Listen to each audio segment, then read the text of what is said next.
Ya. Buenos días, compañeros, profesora. Nosotros, Ignacio Elgueta y quien les habla, Agustín Zamora, vamos a hablarles hoy día sobre el diseño de parcelas divididas en el contexto de diseño estadístico de experimentos y sobre el análisis de varianza ANOVA.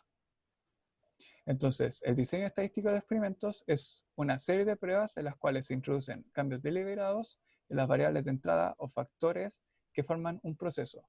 Esto se lleva a cabo con el objetivo de que sea posible observar e identificar las causas de los cambios en las variables de salida. Entonces, en este esquema se puede ver cómo ciertas variables controlables o factores que son manipuladas por el experimentador tienen efectos sobre ciertas variables de entrada de un proceso y que generan cambios en una variable de salida o variable respuesta de interés para el investigador. Estas variables respuesta también están influenciadas por variables no controlables o error experimental que no dependen de la manipulación del experimentador. Los principios básicos de los diseños de experimentos son principalmente tres, que vendría siendo la aleatorización, la replicación y además la homogeneidad del material experimental. También existen definiciones como, por ejemplo, la unidad experimental, que vendría siendo las personas, objetos o elementos físicos que son sometidos a experimentación. Nosotros podemos dar, por ejemplo, el ejemplo de un bioreactor. También hay factores que vendrían siendo variables controlables por el experimentador a base de niveles de factor o tratamientos, que podría ser, por ejemplo, la velocidad de agitación que se efectúa sobre el bioreactor. También está la variable de interés o variable respuesta, que vendría siendo la variable que es de interés para el investigador, que podría ser, por ejemplo, la producción de un metabolito o la expresión de algún gen o proteína. También está el error experimental, que corresponde a las variables no controlables por el experimentador, que podría ser, por ejemplo, la misma fisiología del microorganismo. Y por último está el tamaño del experimentador o el número total de observaciones, que vendrían siendo las veces que se monta, las unidades experimentales para realizar el experimento, para comprobar el experimento. También para esto se lleva a cabo el análisis de varianza o ANOVA, que vendría siendo una herramienta básica para el estudio del efecto de uno o más factores, cada uno con dos o más niveles, sobre la media de una variable continua. Esto se puede generalizar para estudiar los posibles efectos de los factores sobre la varianza de una variable. Y este test consiste principalmente en calcular la media de cada uno de los grupos para a continuación comparar la varianza de estas medias frente a la varianza por medio de los otros grupos. De esta manera se plantean dos hipótesis. La hipótesis nula, en la cual la media de las variables estudiadas es la misma en los diferentes grupos, y una hipótesis alternativa donde al menos dos medias difieren de forma significativa. Entonces, en este esquema se puede ver, por ejemplo, en el caso A, o sea, en el caso del cuadrado superior, el caso de una hipótesis nula, donde la media de las variables estudiadas es la misma en los diferentes grupos, tanto para el grupo A como para el grupo B, como para el grupo C.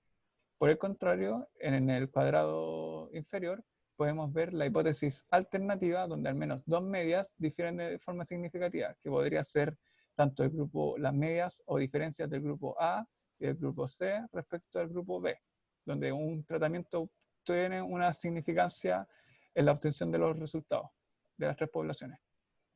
De esta manera existe también el ANOVA de dos vías o de dos factores, que se utiliza para estudiar la relación entre una variable dependiente cuantitativa y dos variables independientes cualitativas, factores, cada uno con varios niveles. El ANOVA de dos vías permite estudiar cómo influyen por sí solos cada uno de los factores sobre la variable dependiente en un modelo aditivo, y así como la influencia de las combinaciones se pueden dar entre ellas, o un modelo con interacción.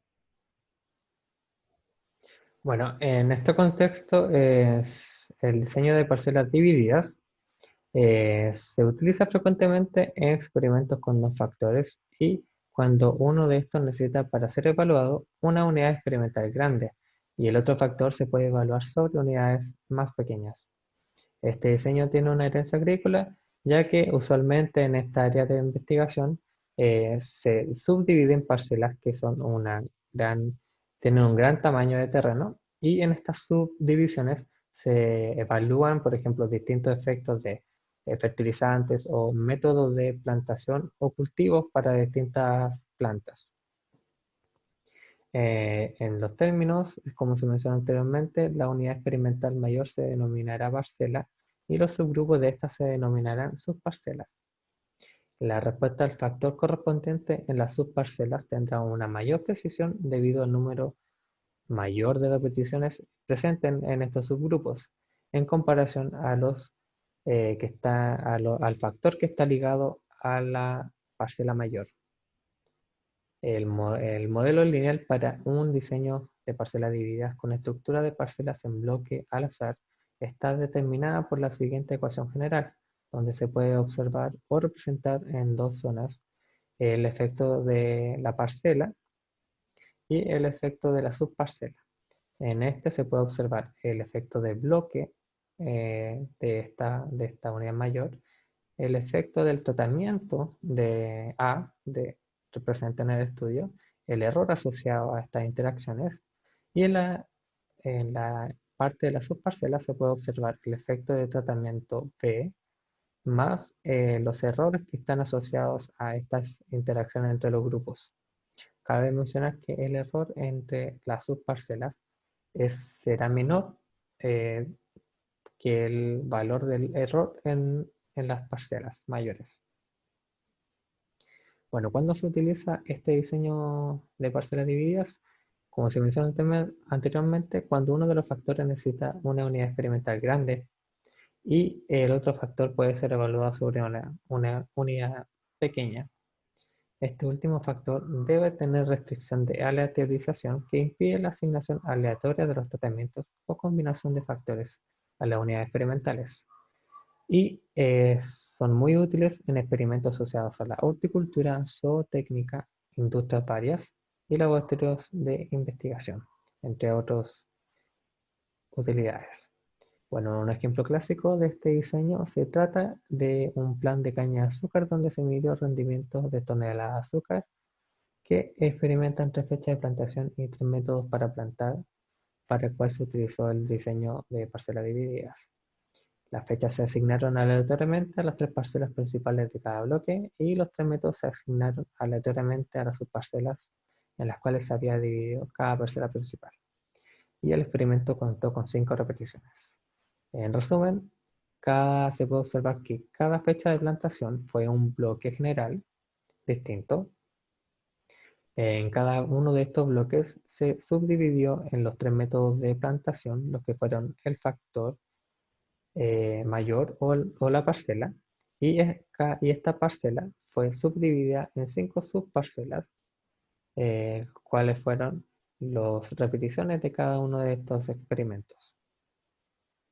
En un caso de estudio, en esta presentación se utilizó el software RStudio para hacer el análisis.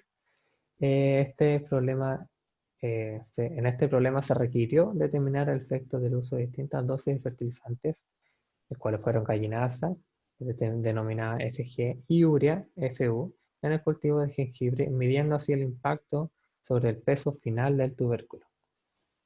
La hipótesis nula de este trabajo fue que la varianza entre los tratamientos no es significativamente distinta, y la hipótesis alternativa es que la varianza entre los tratamientos es significativamente distinta.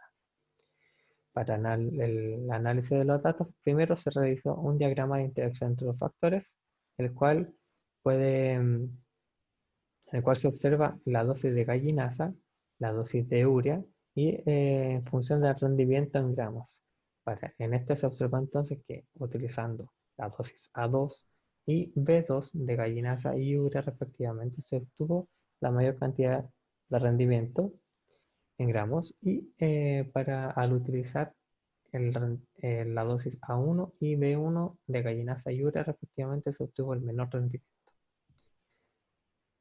Posteriormente se realizó el análisis de ANOVA, en el cual se observó en esta tabla que el p-valor relacionado al factor de gallinasa de este fertilizante fue menor al valor de alfa, que fue de 0,05. El p-valor del factor de gallinasa fue de 0,003, lo cual indica que es significativamente distinto. Así, se puede rechazar la hipótesis nula que indica que las varianzas de estos grupos en este estudio son idénticas. Se concluye, por lo tanto, en este trabajo que la hipótesis nula es rechazada, puesto que hay evidencia que indica que uno de los tratamientos posee un valor de medida diferente respecto a los otros tratamientos. Por otra parte, en la práctica esto significa que con un 95% de confianza se puede considerar que uno de los tratamientos tuvo un impacto significativo en el rendimiento de jengibre cultivado en presencia de gallinaza y urea. Sin embargo, no podemos diferenciar cuál de los tratamientos fue el mejor.